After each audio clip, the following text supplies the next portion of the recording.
Okay, so here we go again. I'm on a roll. So this is the second one in a few days. I mentioned I was going to, well, first of all, let me put my annoying seatbelt on so I don't drive people crazy. I had some comments about that, and I recognize that's annoying and obnoxious, but and safe, right? Safety first. So anyway, second of the Masters Pro Bodybuilder vlog series number 2, off-season series number 2.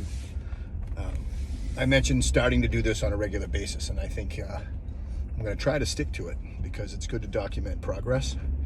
And today I'm just going to talk a little bit about training and current training, my split, and where I'm at in terms of strength and improvement within the training realm. You know, right now I'm not breaking any records. I'm increasing. Strength has been improving incrementally, which is huge at my age. You know, I'm not interested in loading machines and just trying to move weight from A to B just to move the weight. I mean, I did that when I was younger and learned my lesson there. Yeah, I got strong and I was strong. I could lift anything, but in terms of building muscle and causing long-term damage, I definitely succeeded on the long-term damage. I built a little bit of muscle doing it that way, but you only go so far. You can only build so much muscle with poor form and just slugging weight around. If you can control the weight, heavy loads controlled, full range of motion, and you're a freak of nature in terms of strength. There are a lot of bodybuilders out there that, you know, like James Hollingshead, strong SOB. I mean, he could move some serious weight with perfect form. He can squat 6-7 plates for reps, deep, controlled. That's just a freak of nature. I mean, not everyone's built like that. His muscle density, his ligament and tendon strength, his bone density. I mean, he's got everything genetically in his favor to move weight like that. So the average or the normal person, even with people that are strong, considered strong, don't move weight like that with that type of form. So having said that, when I was young, I moved a lot of weight, and I just moved it from A to B. I trained everything, including the muscle I was targeting, but I didn't need to put that much stress and tension on my joints and ligaments and other muscles that helped complete the movement. So, you know, what I'm trying to say is use your head. If you want to be in this for the long haul and you want to build muscle, then slow it down. You know, one thing I learned, even at an older age, at my age, because you're always learning, from my coach, Chris Tuttle, who is just, I've learned a ton from him in terms, just little things. There's more than one way to skin a cat, right? So he drove into my head this thick skull of mine that, you know, yeah, you're strong, but try slowing it down with a full range of motion. Leave your ego outside and handle a weight that is that's enough. There's enough load there. You got enough load to build muscle, but you can control the weight safely and complete a full rep. I've never trained like that. Sometimes I would, but normally I would just, you know, throw weight on and move it as quickly as I could and get a pump. It only took me so far. So learning that from Chris was a huge thing for me.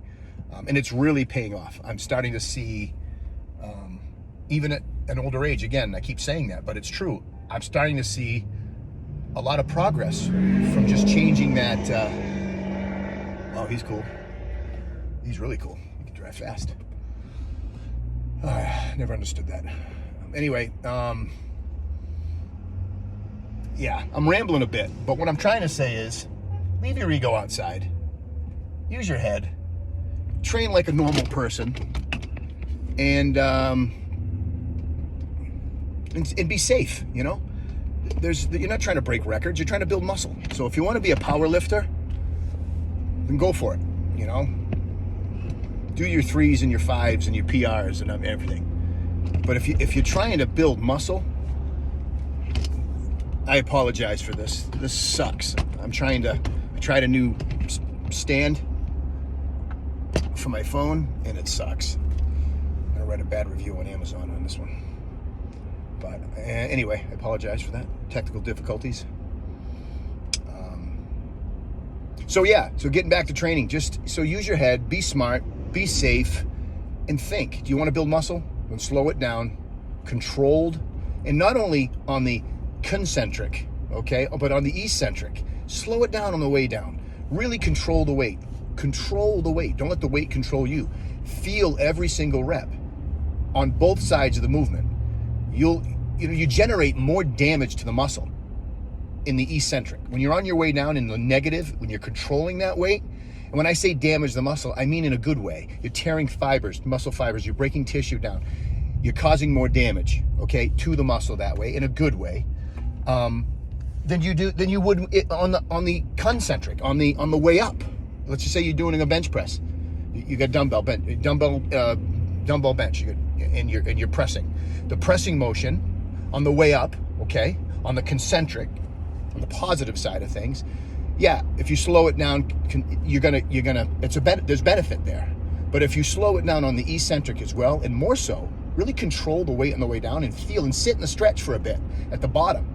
When that muscle is in the lengthened position, in the stretch position, you're opening up, so the fascia is being stretched. You're allowing more blood flow to get into the muscle fiber. There's a lot of benefit there, you know. And scientifically, I'm not one of those training guru nerds, but I study it and I love it and I learn and I apply, and that's how you gain experience, is by applying different things. And I found by applying this method, it works wonders, especially if you have injuries, or you're trying to prevent injuries. Training this way is just the way to go.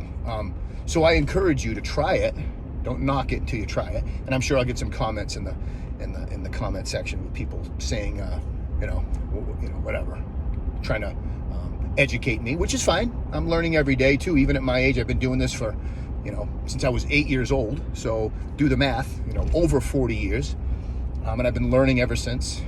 But I listen to everybody, all walks of life, because you learn from everyone. If you claim to know it all, you know nothing. So I found that out a long time ago. So listen, and even if someone's a lot younger than you with less experience, they may have some tricks or some applied knowledge that you're unaware of. And so, again, don't knock it till you try it. But I found for me, doing that, applying that method, that style of training, has helped prevent injury, has helped me recover from injury, and has helped me to continue to progress, not only with strength, in terms of strength markers, but also building tissue. So, and not just with, I'm used dumbbell incline or dumbbell bench press for an example, but I try to spread that across the board. All my pressing movements, I'll do the same thing, whether it's legs, or what have you. All my pulling, all my back movements,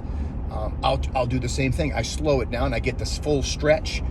I get a full contraction, and I really feel, I control the weight, and I really feel each inch of the movement on both directions. So anyway, that's what I've been applying this past several months in this off season, and it's working. So that's where I am there. My split right now is I'm doing sort of a combination of a bro split and a push-pull legs. And there's more than one split. People ask me all the time, what's your training split? Then they want to emulate it or do what I'm doing. And I try to tell people, we're on different playing fields here. Like, just because it works for me doesn't necessarily mean it's going to work for you. Like, I'm trying to build up certain body parts, or I may have a dominant body part in a certain area where I need less I need less attention for that particular muscle, so I'll give it to something else that needs more attention. Right now, I'm trying to hit my body parts twice a week while still taking off 2 days a week. And with a typical push-pull legs, you'd run 3 on, 1 off, 3 on, 1 off. What I'm doing is I'm taking every Thursday and every Sunday off. I have commitments on Sunday, and I like that Thursday off because I can get some stuff done around the house or for the business, and it helps me to just to have some structure that way. So, I'm a bodybuilder, but there's life outside of bodybuilding too. So I try to structure my life so I have some consistency that way.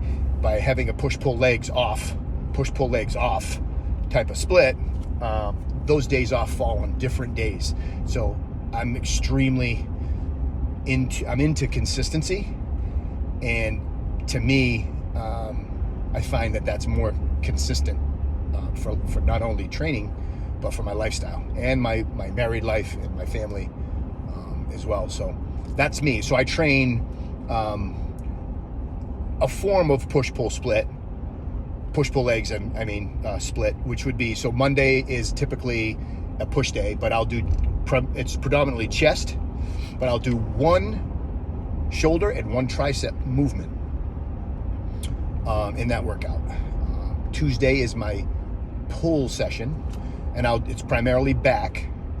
I don't do any hip hinged movements in this back movement. It's a lot of rows, but it's usually some sort of chest supported or machine apparatus where I'm more fixed into the movement. And I'll do 1 movement for biceps. Wednesday is the legs.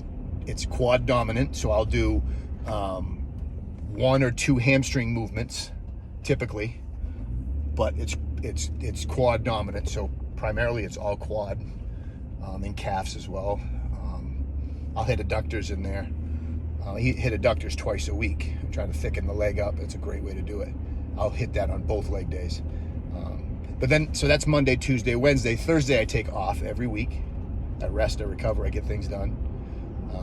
And Friday is a shoulders and arms workout where I'll hit 1 chest movement at the beginning of the workout. So I'll warm up, stretch, do some mobility work, and then I'll go right into a chest, usually a press of some kind. So I'll do 1 chest movement, and then it's shoulders, and then triceps and biceps. And so that way I'm hitting my chest twice a week. And then I'm hitting shoulders twice. I'm hitting, as you can see the pattern, I'm hitting things twice by doing it that way. And then Saturday is back and hamstrings, but I'll do hip hinging movements. So I'll do 2 or 3 back movements leading up to a bent over row.